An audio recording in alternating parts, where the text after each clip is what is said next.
Hello दोस्तों, नमस्कार। Welcome to this video. उम्मीद करता हूं आप सब बहुत बढ़िया होंगे और आपके जीआरसी अल्टीग्रेट लेक्चरर की तैयारी बिल्कुल मस्त चल रही होगी। तो साथियों, आप जानते हैं मैं आपके जनरल स्टडीज का अध्ययन करा रहा हूं। जनरल स्टडीज में आज हम लोग कवर करेंगे एंशियन हिस्ट्री का। जी हाँ, आज पहला वीडियो है और इसके अंतर्गत ये जो टॉपिक्स यहाँ पर दिए गए हैं, एंशियंट हिस्ट्री, इंडस सिविलाइजेशन यानी सिंधु घाटी सभ्यता, और ऋग्वेदिक और जो है उत्तर जो है वैदिक काल, ठीक है। और उसके बाद रिलीजियस जो मूवमेंट है उनसे संबंधित जो भी क्वेश्चंस आपके उत्तर प्रदेश लोक सेवा आयोग के एग्जाम्स में आए हुए हैं और आपके एग्जाम के दृष्टिकोण से इंपॉर्टेंट हैं, उनको इस वीडियो के माध्यम से कवर करेंगे।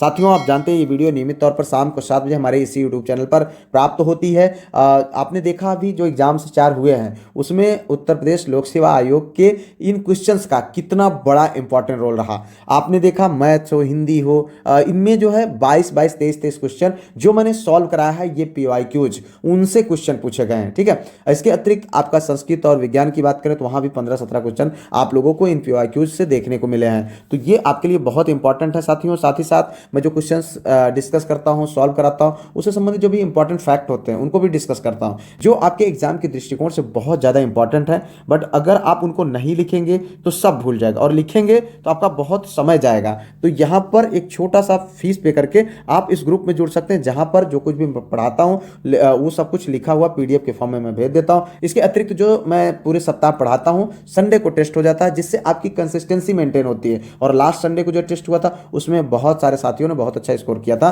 तो आप उस ग्रुप में जुड़ सकते हैं और अपने इन सारे बेनिफिट का लाभ उठा सकते हैं। आइए वीडियो को शुरू करते हैं। लेते हैं पहला क्वेश्चन। देखो यहाँ पर निम्नलिखित में से किस क्षेत्र में पूरा पाषाण काल, मध्य पाषाण काल और नव पाषाण काल के अवशेष एक क्रम में पाए गए हैं?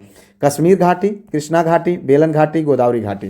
ध्यान समझिएगा भैया, इसमें जो सही विकल्प है वो है आपका C, बेलन घाटी। बेलन घाटी विंध्य क्षेत्र एवं नर्मदा घाटी से पूरा पाषाण, मध्य पाषाण और नव पाषाण काल तीनों के अवशेष पाए गए हैं, ठीक है। यहाँ पर शिकारी मानव सभ्यता से लेकर अन्नोत्पादक मानव सभ्यता के चिन्ह पाए जाते हैं, जो किसी सभ्यता के क्रमिक विकास के श्रृंखलाबद्ध लक्षण है, ठीक है। उच्च पूरा पाषाण काल के सर्वप्रथम साक्ष्य यहीं से मिले हैं। आगे बढ़ते लेते हैं अगला क्वेश्चन। भारत में प्रथम पूरा प्रस्तर युगीन औजार की खोज का, जिससे देश में प्रागैतिहासिक अध्ययन का रास्ता खुला, ठीक है, श्रेय जाता है किसको? अब देखिए यहाँ पर जिससे देश का प्रागैतिहासिक अध्ययन जाता है, थोड़ा सा क्वेश्चन को घुमा दिया है तो आप इसको समझें। तो यहाँ पर 4 विकल्प है: बर्किट, डी टेरा एवं Paterson, RV Foote, HD Sankalia. तो सही विकल्प क्या है? सही विकल्प है RV फुट। ध्यान समझिएगा मित्र, भारतीय भूतत्व सर्वेक्षण विभाग के विद्वान भूवैज्ञानिक रॉबर्ट ब्रूस फुट को भारतीय प्रागैतिहासिक काल का जनक माना जाता है, ठीक है। 1863 ईस्वी में रॉबर्ट ब्रूस फुट ने सबसे पहले पूरा प्रस्तर युगीन प्रथम हैंड एक्स की खोज मद्रास के पलवरम स्थान से की थी। कहाँ से किया था? मद्रास के पलवरम स्थान से किया था, ठीक है, जिसके फलस्वरूप भारत में प्रागैतिहासिक काल के अध्ययन का रास्ता खुला। आगे बढ़ते लेते हैं अगला क्वेश्चन। निम्नलिखित मध्य पाषाणिक स्थलों को भौगोलिक दृष्टि से पश्चिम से पूर्व के क्रम में व्यवस्थित करना है। ध्यान समझिएगा, पश्चिम से पूर्व के क्रम में आपको व्यवस्थित करना है। ये यहाँ पर 4 ये जो है आपके भौगोलिक स्थल हैं, मध्य पाषाणिक स्थल हैं, ठीक है। और यहाँ पर ये कूट दिया हुआ, आपको बताना सही विकल्प। सही विकल्प है मित्र इसका C, 4 2 1 3। तो सबसे पहले नंबर आए महदहा, ठीक है, ये सबसे पश्चिम में है। कौन? महदहा, जो कि हमारा गृह जनपद उत्तर प्रदेश के प्रतापगढ़ में वहाँ पर है, ठीक है। पहले नंबर पर इसको आ जाएगा। उसके बाद अगले नंबर आएगा लेखनिया, ये 2 नंबर जो है लेखहिया, ठीक है, लेखहिया, ये है आपका 2 नंबर पे। उसके बाद जो कि उत्तर प्रदेश के मिर्जापुर जिले में है। उसके बाद फिर 1 नंबर यानी पैसरा, पैसरा जो बिहार में है। कहाँ है? बिहार में है, ठीक है। उसके बाद वीर बहानपुर, इसका नंबर आएगा, ये चौथे का, ठीक है। ये कहाँ है? पश्चिम बंगाल में। तो इस तरीके से इसका पश्चिम से पूर्व इस तरीके क्रम आ जाता है। भाई देखो, इस तरीके से क्वेश्चन आपको एग्जाम्स में देखने को मिल सकते हैं, और जो भी स्क्रीन पर क्वेश्चन दिख रहे हैं कोई जरूरी नहीं है ऐसे ही क्वेश्चन आपको मिल जाए, ठीक है। इससे संबंधित इंपॉर्टेंट फैक्ट जो हम बताते हैं उससे भी मिल सकते हैं। तो इसलिए आप लोग PDF ग्रुप जरूर ज्वाइन कर लीजिए, जिससे आप लोगों को सारा कंटेंट जो है एक जगह पर मिल जाए, लिखना ना पड़े, क्योंकि समय अपने पास उतना है नहीं। अब यहाँ पर अगर हम बात करें अगले क्वेश्चन की, तो यहाँ पर देखो ये है निम्नलिखित में से किस भारतीय पुरातत्ववेत्ता ने पहली बार भीमबेटका गुफा को देखा और उसके शैल चित्रों के प्रागैतिहासिक महत्व को खोजा? माधव स्वरूप वत्स, HD संकालिया, VS वाकड़कर और VN मिश्रा। तो आपको बताना भैया सही विकल्प। सही विकल्प है C, B.S. वाकड़कर। वर्ष 1957 ईस्वी में पुरातत्वविद B.S. वाकड़कर ने विश्व प्रसिद्ध भीमबेटका के शैल चित्रों को खोजा। किसको खोजा? भीमबेटका के शैल चित्रों को खोजा।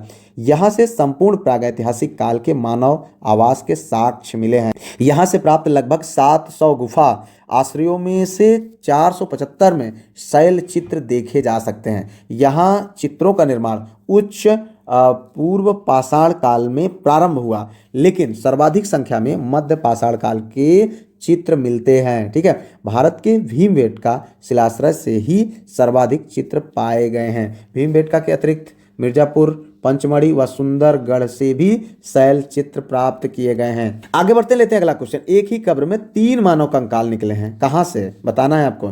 ये देखो इस तरीके से क्वेश्चन बनते भैया। क्वेश्चन बनाने में बड़ी मेहनत की जा रही है, तो वीडियो को लाइक, शेयर, हाइप, सब्सक्राइब ये सब कर दिया करो यार। 4 विकल्प हैं, सराय नाहर राय से, दमदमा से, मादहा से, लंघनार से। तो आपको बताना है सही विकल्प। सही विकल्प है आपका भैया यहाँ पर क्या? बी, दमदमा से। ठीक है, तो दमदमा नामक मध्य पाषाणिक पुरास्थल उत्तर प्रदेश के प्रतापगढ़ जनपद यानी हमारे गृह जनपद में स्थित है। ठीक है, 1982 ईस्वी से 1987 ईस्वी तक यहाँ हुए उत्खनन के फलस्वरूप 41 मानव समाधान मिले हैं, जिनमें से 35 कब्रों में एकल समाधान, 5 कब्र में 2-2 मानव समाधान तथा 1 कब्र में एक साथ 3 मानव कंकाल प्राप्त हुए हैं। ठीक है, और यहाँ यह भी बात ध्यान देना है कि विंध्य क्षेत्र में स्थित जो लेखैया शिलाश्रय में जो है वहाँ से भी सर्वाधिक मानव कंकाल प्राप्त हुए हैं। आगे बढ़ते भैया अगला क्वेश्चन। झील के किनारे प्रारंभिक कृषि वाला स्थल है, तो मेहरगढ़, लहुरादेव, चिरांद, टी नरसीपुर। तो भैया बताएं सही विकल्प। सही विकल्प है बी, लहुरादेव।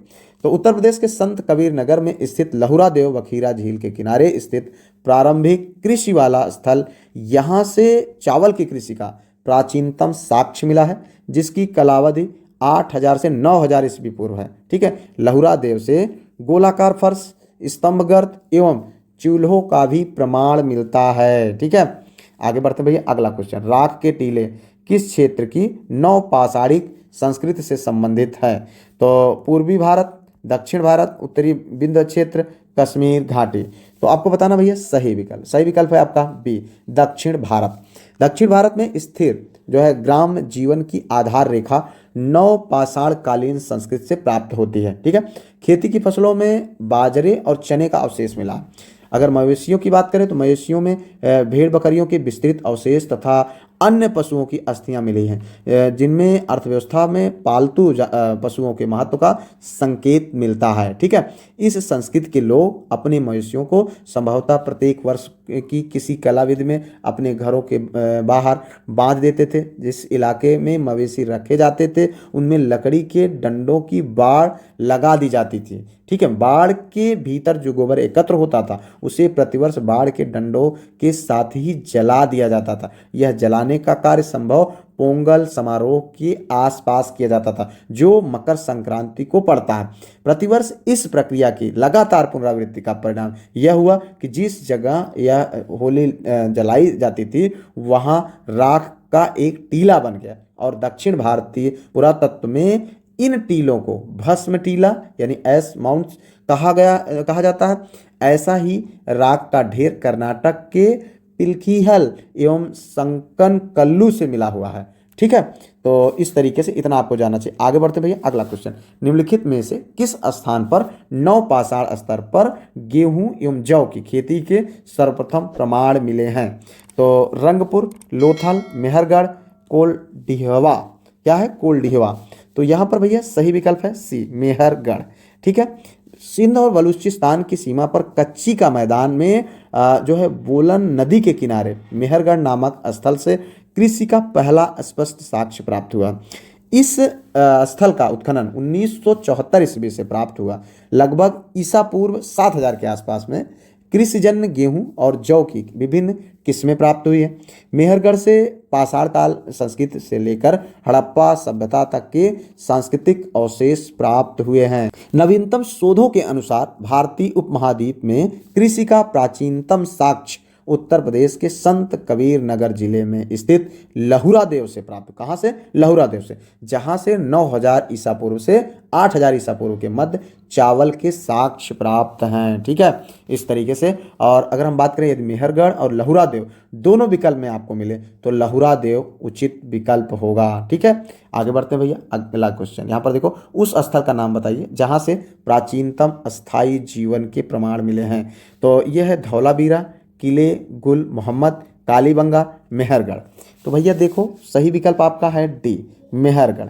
मेहरगढ़ मतलब नव पाषाण कालीन प्राचीनतम बस्ती मेहरगढ़ से मानव जीवन के स्थायी साक्ष्य मिलते हैं। यह बस्ती पाकिस्तान में स्थित बलूचिस्तान प्रांत में है, जहां पर कृषि करने एवं लोगों के अस्थायी निवास हेतु कच्चे घरों का भी साक्ष्य मिलता है। मेहरगढ़ से भी भारतीय उपमहाद्वीप में पालतू भैंस का जो है प्राचीनतम साक्ष्य प्राप्त हुआ है। ठीक है, आगे बढ़ते भैया। अगला क्वेश्चन, नौदा टोली किस राज्य में अवस्थित है? देखो यहाँ पर गुजरात, महाराष्ट्र, छत्तीसगढ़, मध्य प्रदेश। भैया बताओ सही विकल्प क्या होगा? सही विकल्प है आपका डी, मध्य प्रदेश में। ठीक है, नौदा टोली मध्य प्रदेश में स्थित ताम्र पाषाणिक मालवा संस्कृत का स्थल है। ध्यान से समझिएगा, नौदा टोली मध्य प्रदेश में स्थित ताम्र पाषाणिक जो है मालवा संस्कृत का स्थल है। ठीक है, इसका उत्खनन HD संकालिया ने 1957 से 59 के बीच में करवाया था। यह मालवा की ताम्र पाषाणिक संस्कृत का प्रतिनिधि स्थल व सबसे बड़ा केंद्र है। नौदा टोली भारतीय उपमहाद्वीप का सबसे विस्तृत उत्खनित ताम्र पाषाणिक ग्राम स्थल है। इनाम गांव जोरवे ताम्र पाषाण काल का स्थल है जो महाराष्ट्र के पुणे जिले में स्थित है। तो ये रहा आपका क्वेश्चन। इतने देख लीजिए, ध्यान से समझिए मित्र। रेगुलर बेसिस पर क्वेश्चंस को आप प्रैक्टिस करते रहिए, देखते रहिए। हर दिन वीडियो जाए, वीडियो को देखो, PDF से रिवीजन कर लो। बस इतना करते जाइए, एग्जाम में अच्छा करके आएंगे आप। जो एग्जाम्स हो चुके हैं, जिन साथियों ने गलतियां करी उनसे सीख लीजिए। आपको अब आगे इस तरीके की गलतियां नहीं करनी। बहुत सारे साथी इसको इग्नोर किए और उनके साथ में बहुत गड़बड़ हो गया। तो यहाँ पर आप लोगों को इतना जो है करना है, रेगुलर बेसिस पर वीडियो और PDF को मेंटेन रखते जाइए। आगे बढ़िए भैया। अगला क्वेश्चन यहाँ पर देखो, यह सूची 1 को सूची 2 से सुमेलित कीजिए। नीचे दिए गए कूट को उससे सही उत्तर आपको देना है। देखो यहाँ पर यह है हड़प्पा का पुरा स्थल और यह है फसल। तो किस पुरा स्थल में कौन सा जो है पाया जाता है, उसके साथ साथ ये कूट है। कूट के माध्यम से आपको बताना है कौन सा विकल्प सही है। तो यहाँ पर देखो सही विकल्प है भैया ये 4, 1, 2, 3। ठीक है, तो यहाँ पर अगर हम बात करें चन्हू दड़ो 4 यानी सरसों का फसल। ठीक है, और उसके बाद अगर हम बात करें फिर आ जाएगा 1 नंबर हड़प्पा से तिल, कुंतासी से कोदो, ठीक है, हुलास से धान। ये जो है आपका यही सही सुमेलित हो जाएगा। इस तरीके से आप इतना ध्यान रखें, क्वेश्चन बनते हैं एग्जाम में भैया, गलती मत करिएगा। यहाँ पर देखो सिंधु सभ्यता के लोग किससे परिचित नहीं थे। यहाँ पर देखो बाघ, हाथी, शेर, अश्व, अज मतलब बकरी, इनसे आपको बताना है यहाँ पर कूट के माध्यम से कि किससे परिचित नहीं थे। तो सिर्फ 2 से, सिर्फ 5 से, 1, 3, 4 से, 2 और 3 से। तो आपको बताना भाई सही विकल्प क्या होगा। तो इसमें जो सही विकल्प है मित्र वो है आपका बी, यानी सिर्फ 5 से। 5 पे कौन है? शेर से। यानी सिंधु सभ्यता के लोग सिर्फ शेर से परिचित नहीं थे। सिंधु सभ्यता के लोग बैल, भेड़, बकरी, सुअर पालते थे। मोहरों पर बाघ, हाथी, गैंडा, भैंसा, हिरन एवं श्रृंगी पशु की आकृति मिलती है। शुरकोटदा पुरास्थल से घोड़े और अस्थियों के प्रमाण मिले हैं, लेकिन शेर के बारे में कोई स्पष्ट जानकारी हमें सिंधु सभ्यता से नहीं मिलती है। ठीक है, आगे बढ़ते हैं भैया। अगला क्वेश्चन यहाँ पर देखो, निम्नलिखित में से किस स्थल से प्रारंभिक हड़प्पा काल में दुर्गीकरण के साक्ष्य मिले हैं? बात हो रही है दुर्गीकरण की, बनावली से, रोपड़ से, लोथल से, आमरी से। तो भैया बताओ सही विकल्प। सही विकल्प है आपका डी, आमरी से। देखिए यहाँ पर आमरी का उत्खनन 1929 ईस्वी में NC मजूमदार ने किया था। यहाँ हड़प्पा के 4 पुरातात्विक स्थल मिले हैं। आमरी से प्रारंभिक हड़प्पा काल में दुर्गीकरण के साक्ष्य मिले। यहाँ से मृदभांडों पर प्रथम बार पशु अंकन के भी साक्ष्य मिले हैं। ठीक है, 12 सिंघा का साक्ष्य मिला हुआ है। ठीक है, आगे बढ़ते भैया। अगला क्वेश्चन यहाँ पर देखो, हड़प्पा संस्कृति की उत्तरी सीमा का निर्धारण करता है क्या? राखीगढ़ी, मांडा, रोपड़, हड़प्पा। तो भैया बताओ सही विकल्प। सही विकल्प है आपका बी, मांडा। ठीक है, हड़प्पा संस्कृति की उत्तरी सीमा पर मांडा नामक हड़प्पी स्थल स्थित है। मांडा जम्मू और कश्मीर में स्थित है, जबकि इसकी जो पूर्वी सीमा है आलमगीरपुर जो कि उत्तर प्रदेश से, दक्षिणी सीमा जो है दैमाबाद या दायमाबाद कह सकते हैं तो ये महाराष्ट्र से। अगर हम बात करें पश्चिमी सीमा सुत्कागेडोर जो कि बलूचिस्तान पाकिस्तान से सटा हुआ है। ठीक, आगे बढ़ते लेते हैं अगला क्वेश्चन। हड़प्पन संस्कृति के संदर्भ में शैलकृत स्थापत्य के प्रमाण कहाँ से मिले हैं? तो ध्यान दीजिए भैया, कालीबंगा, धौलावीरा, कोटडीजी, आमरे। तो भैया बताओ सही विकल्प। सही विकल्प है आपका धौलावीरा। ध्यान समझिएगा मित्र, धौलावीरा हड़प्पन संस्कृति के संदर्भ में शैलकृत स्थापत्य के प्रमाण धौलावीरा से मिले हैं। धौलावीरा गुजरात के कच्छ जिले के भरूच तालुका में खादिर नामक के एक द्वीप जिसे स्थानीय भाषा में बैठ कहते हैं कि उत्तर पश्चिमी कोने पर बसा हुआ एक छोटा गांव है। इसके चारों ओर कच्छ का रेगिस्तान फैला हुआ है। मनसर एवं मनहर यहाँ की बरसाती नदियां हैं। धौलावीरा के कोटडा नामक टीले के उत्खनन से सिंधु सभ्यता के अवशेष मिलते हैं। धौला का अर्थ सफेद और वीरा का अर्थ कुआं होता है। ठीक है, आगे बढ़ते भैया अगला क्वेश्चन। यहाँ पर देखिए, निम्नलिखित में से किसकी पूजा हड़प्पा संस्कृति में नहीं होती थी? तो शिव, मातृदेवी, पीपल, विष्णु। भैया बताओ सही विकल्प। सही विकल्प है आपका डी, क्या है? विष्णु। तो हड़प्पा संस्कृति में विष्णु देवता की पूजा नहीं की जाती थी। हड़प्पा सभ्यता से संबद्ध पुरा स्थलों से प्राप्त मृद मूर्तियों एवं मोहरों पर अंकित नारी आकृतियों के साक्ष्य को विद्वानों ने मातृ शक्ति की उपासना से संबद्ध किया। मार्शल और मार्टिमर फीलर के अनुसार सैंधव सभ्यता के देव परिवार में मातृ देवी का स्थान सर्वश्रेष्ठ था। ठीक है, सैंधव सभ्यता के पुरास्थलों से प्राप्त साक्ष्यों के आधार पर यह प्रमाणित होता है कि यहाँ के निवासी शिव, पीपल, नाग आदि की पूजा करते थे। ठीक है, आगे बढ़ते लेते हैं अगला क्वेश्चन। यहाँ पर देखो, गंगा एवं यमुना नदी का साथ साथ उल्लेख सर्वप्रथम कहाँ है? ऋग्वेद, अथर्ववेद, शतपथ ब्राह्मण, छंदोग्य उपनिषद। तो आपको बताना भैया सही विकल्प। सही विकल्प है आपका यहाँ पर ऋग्वेद। ध्यान समझिएगा, अगर हम बात करें जो है ऋग्वेद सबसे प्राचीनतम और पवित्र देव है। ऋग्वेद में अग्नि, इंद्र, वायु, वरुण आदि देवताओं की स्तुतियां संग्रहित हैं। ऋग्वेद में यमुना नदी का उल्लेख 3 बार एवं गंगा नदी का उल्लेख यानी जिसे जानवी नाम का उल्लेख 1 बार 10वें मंडल में मिलता है। ठीक है, ऋग्वेद के मंत्रों का पाठ करने वाला पुरोहित होत्र कहलाता था। आगे बढ़ते हैं भैया अगला क्वेश्चन। निम्नलिखित में से किसका उल्लेख ऋग्वेद में नहीं है? तो क्वेश्चंस बहुत इंपॉर्टेंट है, आप इनको देखते रहें रेगुलर बेसिस पर। ठीक है, यहाँ पर जनपद, जन, ग्राम और कुल आपको बताना है निम्नलिखित में से किसका उल्लेख ऋग्वेद में नहीं है। तो ऋग्वेद में उल्लेख नहीं है भैया जनपद का। किसका? जनपद का। ठीक है, ऋग्वेद में कुल, ग्राम, विश्व, जन एवं राष्ट्र का उल्लेख है। ठीक है, जबकि जनपद का कोई उल्लेख नहीं है। आगे बढ़ते हैं अगले क्वेश्चन की ओर। देखो यहाँ पर ऋग्वेद का सर्वाधिक लोकप्रिय छंद कौन सा है? तो गायत्री, अनुष्टुप और त्रिष्टुप, जगती। आपको बताना भाई सही विकल्प। सही विकल्प है आपका सी, त्रिष्टुप। ठीक है, तो वैदिक साहित्य में गायत्री, त्रिष्टुप, जगती, बृहति, अनुष्टुप आदि छंदों का प्रयोग हुआ है। ऋग्वेद में सर्वाधिक लोकप्रिय छंद त्रिष्टुप है। इसके बाद गायत्री छंद और जगती छंद का प्रयोग होता है। ठीक है, आगे बढ़ते हैं भैया अगला क्वेश्चन। यहाँ पर देखो, सत्यमेव जयते शब्द किस उपनिषद से लिए गए हैं? आपको बताना भाई, बहुत बार क्वेश्चन पूछा गया और इम्पोर्टेंट भी है। तो मुंडकोपनिषद, कठोपनिषद, छंदोग्योपनिषद। ठीक है, इनमें से कोई नहीं। आपको बताना भाई सही विकल्प। सही विकल्प है आपका ए, मुंडकोपनिषद। तो इंपॉर्टेंट है, सरल भी है, हम सब बहुत बार पढ़े हैं। तो यहाँ पर देखिए थोड़ा सा, सत्यमेव जयते शब्द मुंडकोपनिषद से लिया गया। इस आदर्श शब्द का उल्लेख भारत के राष्ट्रीय चिन्ह अशोक की लाट सारनाथ से गृहीत है जो के साथ किया गया है। ठीक है, मांडूक्य उपनिषद सबसे छोटा उपनिषद है। और अगर हम बात करें कठोपनिषद में यम, नचिकेता आख्यान तथा छंदोग्योपनिषद में 3 आश्रमों ब्रह्मचर्य, गृहस्थ, वानप्रस्थ का उल्लेख सर्वप्रथम मिलता है। ठीक है, आगे बढ़ते लेते हैं अगला क्वेश्चन। ऋग्वेद में उल्लिखित यव शब्द किस कृषि उत्पादन हेतु प्रयुक्त किया गया है? जौ, चना, चावल, गेहूं।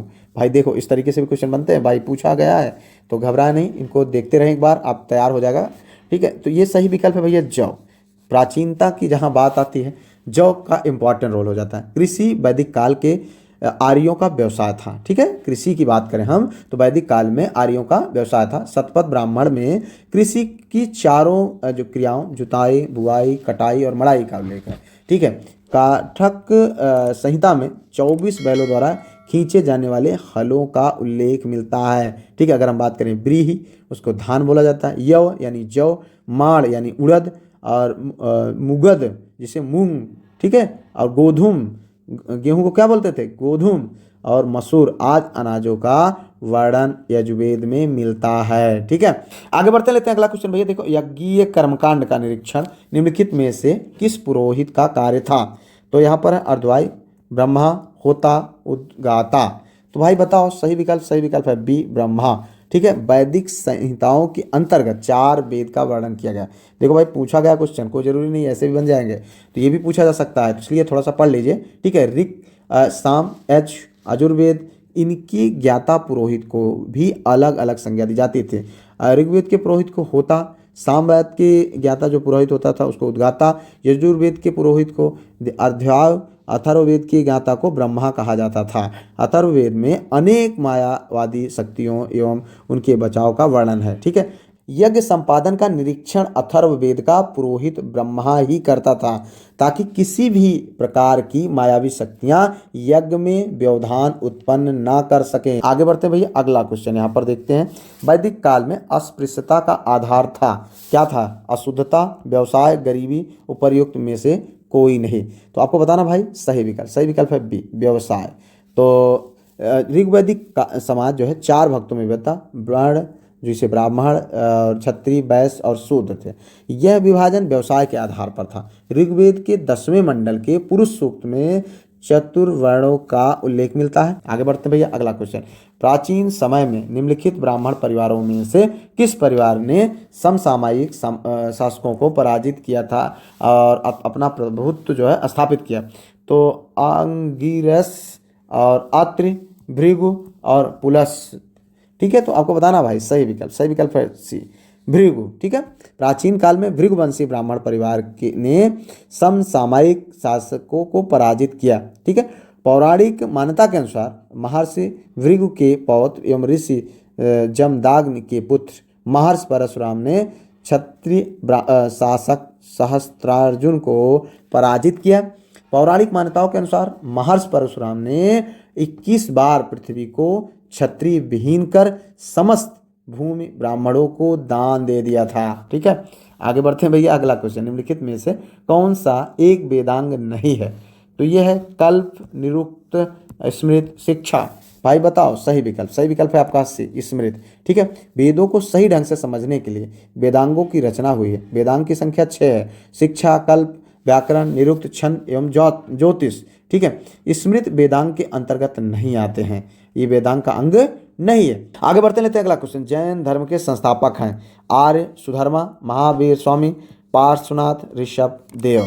तो यहाँ पर है भैया सही विकल्प, आपको बताना है सही विकल्प है डी, ऋषभ देव। ठीक है, जैन धर्म के संस्थापक ऋषभ देव थे। जैन परंपरा के अनुसार इस धर्म में 24 तीर्थंकर हुए, जिनमें ऋषभ देव प्रथम तीर्थंकर। ऋषभ देव को आदिनाथ के नाम से भी जाना जाता है। आगे बढ़ते भैया, अगला क्वेश्चन। यहाँ पर देखो, पार्श्वनाथ की शिक्षाएं संग्रहित रूप से जानी जाती हैं। तो भाई देखो कितनी बार इंपॉर्टेंट है, क्या है? पार्श्वनाथ की त्रिरत्न नाम से, पंच महाव्रत नाम से, पंचशील नाम से, चातुर्याम नाम से। तो भैया बताओ सही विकल्प क्या होगा आपका? है डी, चतुर्याम नाम से। किससे? चतुर्याम नाम से। पार्श्वनाथ जैन धर्म के 23वें तीर्थंकर थे, जिन्होंने भिक्षुओं के लिए केवल 4 व्रतों का विधान किया था। ठीक है, अहिंसा, सत्य, आस्तेय एवं अपरिग्रह। ठीक है, तो बाद में 24वें तीर्थंकर महावीर स्वामी ने इनमें से एक 5वां व्रत ब्रह्मचर्य को भी जोड़ दिया, उनका पालन करना अनिवार्य था। आगे बढ़ते हैं भैया, अगला क्वेश्चन। यहाँ पर देखो, किस धर्म को राष्ट्रकूटों का संरक्षण प्राप्त था? बौद्ध धर्म को, जैन धर्म का, शैल धर्म और शाक्त। ठीक है, आपको बताना सही विकल्प है बी, जैन धर्म को। राष्ट्रकूटों ने अपने शासनकाल में जैन धर्म को संरक्षण प्रदान किया।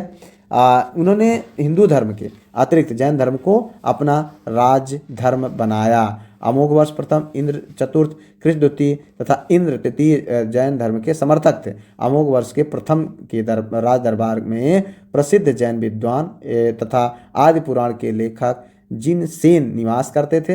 राष्ट्रकूटों के अतिरिक्त कलिंग शासक खारवेल ने भी जैन धर्म को संरक्षण प्रदान किया। देखो यहाँ पर निम्नलिखित में से कौन जैन धर्म के अनंत चतुष्टय में सम्मिलित नहीं किया गया? अनंत शांति, अनंत ज्ञान, अनंत दर्शन, अनंत वीर्य। तो आपको बताना भाई सही विकल्प है पहला अनंत शांति। अष्ट प्रातिहार्यों से युक्त तीर्थंकर अनंत चतुष्टयों से मंडित होते हैं। अनंत काल, अनंत दर्शन, अनंत सुख और अनंत वीर्य अरहन भगवान की अनंत चतुष्टय है। जैन धर्म विश्व विनाशकारी प्रलय की अवधारणा में विश्वास नहीं करता था। जैन धर्म में कर्म परमाणुओं के पूर्ण विनाश को सूचित करने वाली अवस्था को निर्जरा कहते हैं। आगे बढ़ते हैं भैया। बौद्ध साहित्य में थेरी गाथा निम्नलिखित में से किस निकाय से संबंधित है? तो भाई देखो यहाँ पर थेरी गाथा मध्यम निकाय, अंगुत्तर निकाय, संयुक्त निकाय, खुद्दक निकाय। तो भाई बताओ सही विकल्प है आपका डी, खुद्दक निकाय। खुद्दक निकाय 15 लघु ग्रंथों का संग्रह, जिसमें अगर हम मुख्यतः बात करें खुद्दक पाठ, धम्म उद्दन, इस तरीके से करके कुल 15 हैं। ठीक है, आगे बढ़ते हैं अगले क्वेश्चन की ओर। बुद्ध की मृत्यु जहां हुई थी वह स्थान अब कहाँ है? तो यहाँ पर देखो मध्य प्रदेश, हिमाचल प्रदेश, बिहार और उत्तर प्रदेश। तो इसमें जो सही विकल्प है मित्र वो है डी, उत्तर प्रदेश। ठीक है, गौतम बुद्ध की मृत्यु उत्तर प्रदेश के देवरिया जिले से 28 किलोमीटर दूर स्थिर जो कुशीनगर में हुई थी इनकी। इस स्थान को कुशीनारा और कुशीवती नाम से भी जानते हैं। ठीक है, आगे बढ़ते लेते हैं अगला क्वेश्चन। निम्नलिखित में से कौन एक अलवार संत थे? तो कल्लठ, कुलशेखर, रामानुज, श्रीकंठ। सही विकल्प है भैया बी, कुलशेखर। तो दक्षिण भारत में वैष्णव धर्म के संतों को अलवार कहा जाता था। इनकी संख्या 12 बताई गई है। केरल के राजा कुलशेखर भी एक प्रमुख अलवार संत थे। आगे बढ़ते लेते हैं अगला क्वेश्चन। निम्नलिखित में से किस राज परिवार में महिलाएं बौद्ध धर्म को प्रश्रय देती थी जबकि पुरुष प्रायः वैदिक धर्म का पालन करते थे? तो आपको बताना भाई सही विकल्प है बी, इक्ष्वाकु। ठीक है, इक्ष्वाक राजवंश में महिलाएं बौद्ध धर्म को प्रश्रय देती थी जबकि पुरुष प्रायः वैदिक धर्म का पालन करते थे। इक्ष्वाक जो राजवंश की महिलाएं ने बौद्ध धर्म की कई कलाकृतियां, स्तूप आदि का निर्माण कराया। नागार्जुन कुंडा का स्तूप इस संदर्भ में सबसे महत्वपूर्ण है। तो आगे बढ़ते हैं भैया, लास्ट क्वेश्चन है ये आपका आज का। देवकी पुत्र कृष्ण का प्राचीनतम उल्लेख कहाँ मिलता है? तो ऋग्वेद में, अथर्ववेद में, शतपथ ब्राह्मण में, छंदोग्य उपनिषद में। तो भाई बताओ सही विकल्प है आपका बी, क्या है? छंदोग्य उपनिषद। भागवत धर्म के प्रवर्तक वृष्णिवंशी कृष्ण थे। ठीक है, कौन थे? कृष्ण थे, जिन्हें वसुदेव का पुत्र होने के कारण वासुदेव कृष्ण कहा जाता है। वे मूलतः मथुरा के निवासी थे। छंदोग्य उपनिषद में उन्हें जो है देवकी पुत्र कहा गया है। तो इस तरीके से हम लोगों ने ये 34 क्वेश्चन यहाँ पर सॉल्व किया। उम्मीद करते हैं आप बहुत अच्छा कर रहे होंगे, सीख रहे होंगे। कोई सुझाव हो तो जरूर दीजिए। जो है फिलहाल मिलते हैं किसी और वीडियो में किसी और टॉपिक पर। उससे पहले वीडियो को लाइक, शेयर, सब्सक्राइब, हाइप करके जरूर जाएं। Best of luck.